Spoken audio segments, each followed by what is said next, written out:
Ayan, isang mapagpalang araw po sa ating lahat mga idol at mga kababayan. Patuloy po nating pag-uusapan itong patungkol po sa barangay at sangguniang kabataan eleksyon na yung original po yung original na itinakda ng Supreme Court na schedule ng barangay at sangguniang kabataan eleksyon ay December 1, 2025. So dahil po sa Republic Act 12232 na pinirmahan ng ating Pangulo, yung December 1, 2025 ay tinatakpan po nila at ginagawa nilang November 2, 2026 yung pong barangay at sangguniang kabataan eleksyon. Kaya nung mga nakaraang araw ay merong mga tumungo, meron pong pumunta sa Supreme Court para questionin yung legalidad ng nasabing batas sapagkat bagamat hindi po direktang tinukoy nila, bagamat hindi po direktang sinabi doon sa Republic Act 12232 yung salitang postponement o yung salitang pagpapaliban sa December 1, 2025, napakaliwanag po mga idol at mga bayan na talagang pinagpapaliban po nila ito pong December 1, 2025 sapagkat nakasaad doon sa Republic Act 12232 yung schedule na November 2, 2026. Doon sa schedule na yun, gusto nila doon isagawa yung pong barangay at sangguniang kabataan eleksyon.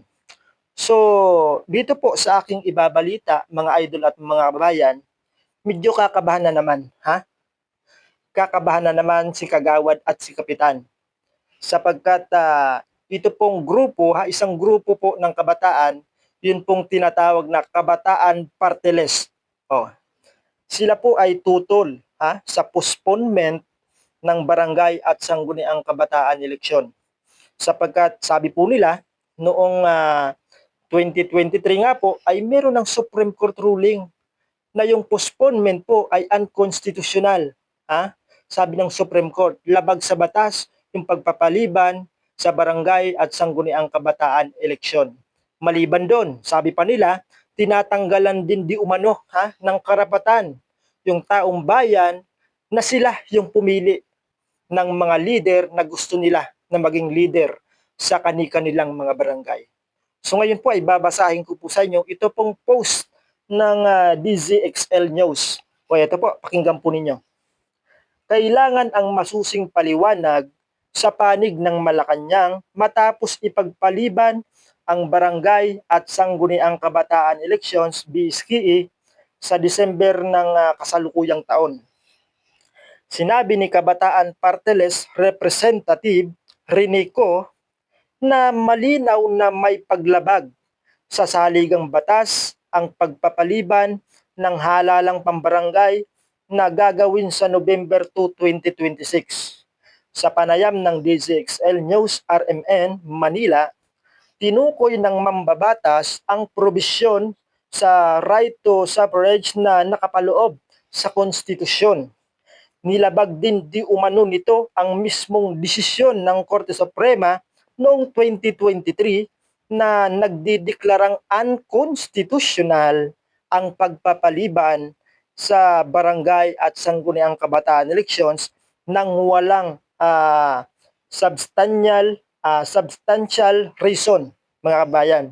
Samantala, nais isulong ng Kabataan Party List na isama na lamang sa national elections ang pagpili sa mga opisyal ng barangay. Base sa konsultasyon sa iba't ibang lugar, sinabi ni Representative Ko na nagagamit ang nakaupong barangay officials para sa pansariling interes at ambisyon ng ilang mga opisyal maging ng nakaupo sa national government.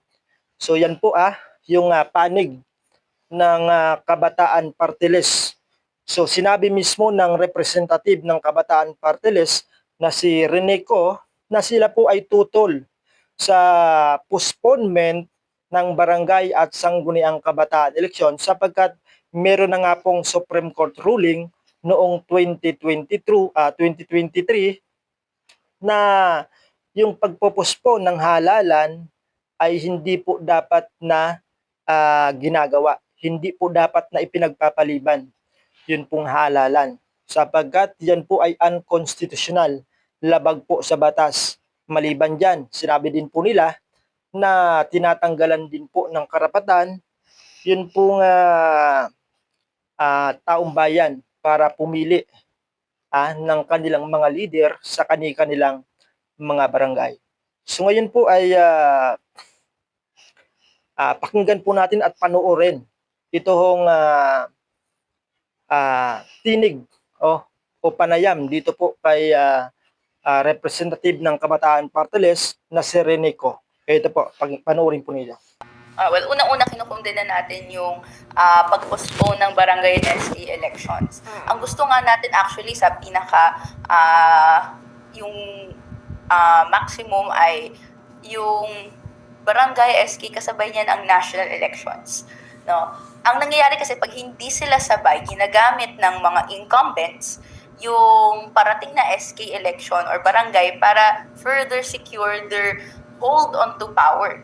So, mas madali sa kanilang pag parating na yung susunod na election na ma-mobilize yung mga barangay of captains, yung mga SK, para ikampanya yung mga re-electionists. At yun yung ayaw natin. No? Ang nawawala dito, ikalawa, ay yung karapatan ng mga kabataan, ng mga nasa lokal, na ma-demonstrate yung kanilang karapatan, right to suffrage, yung kakayahan na bumoto para sa, ito yung pag-reflect doon sa anong klaseng governance yung gusto nating makita. Natatanggal ito sa mga postponements nito. At ikatlo, actually, ang Supreme Court na mismo nagsabi noong 2023 na unconstitutional at illegal yung postponements without a sufficiently substantial or important reason. Na hanggang ngayon ay hindi pa rin naikaklaro kung ano ba ito. Nung sumalang sa Kongreso yung bill na nagpo-postpone nito, bumoto po tayo ng no. No? At si Marcos failed to veto at syempre pinirmahan pa niya ang batas. So sa atin, ito ay isang betrayal. Ito ay isang pagsuko dun sa karapatan ng mga iba't ibang constituencies na pumoto. Nakikita nating paraan kung paano lumagana pa ng mas malalim ang korupsyon. At kaya ang ating panawagan ay sinusuportahan natin yung mga nag-file sa Supreme Court na gustong i-reverse at hindi na matuloy ang postponement para tuloy-tuloy din yung ating election. So yan po yung naging pahayag ng Kabataan Party List sa pagpapaliban po ng Barangay at Sangguniang Kabataan Elections or BSKE 2025 dahil anilay inaalisan na naman ng karapatan ang mga Pilipino na pumili ng kanilang mga leader sa kanilang mga barangay. At mariin din pong tinututulan ng grupo ng kabataang ito, yun pong postponement ng Barangay at Sangguniang Kabataan Elections at yun pong banta ng term extension. At hindi rin anila sapat na dahilan para ipagpaliban o i-postpone ang halalan, yun pong hindi malulubos na termino ng mga kasalukuyang barangay o incumbent barangay officials. Hindi po sapat na dahilan yon, yung kukulangin ng kanilang termino. Kasi lalabas po na 2 years lang yung kanilang panunungkulan, yung mga nanalo noong 2023. So hindi po sapat na dahilan yon para i-postpone yung sangguniang o yung barangay at sangguniang kabataan elections ayon po dito sa grupo ng kabataan. O sapagkat kung nais natin tiyakin ang kalidad ng pamumuno, hindi kailangan ng mas mahabang termino. Kailangan ng mas maayos na training, pondo at kalayaan ang mga iski natin.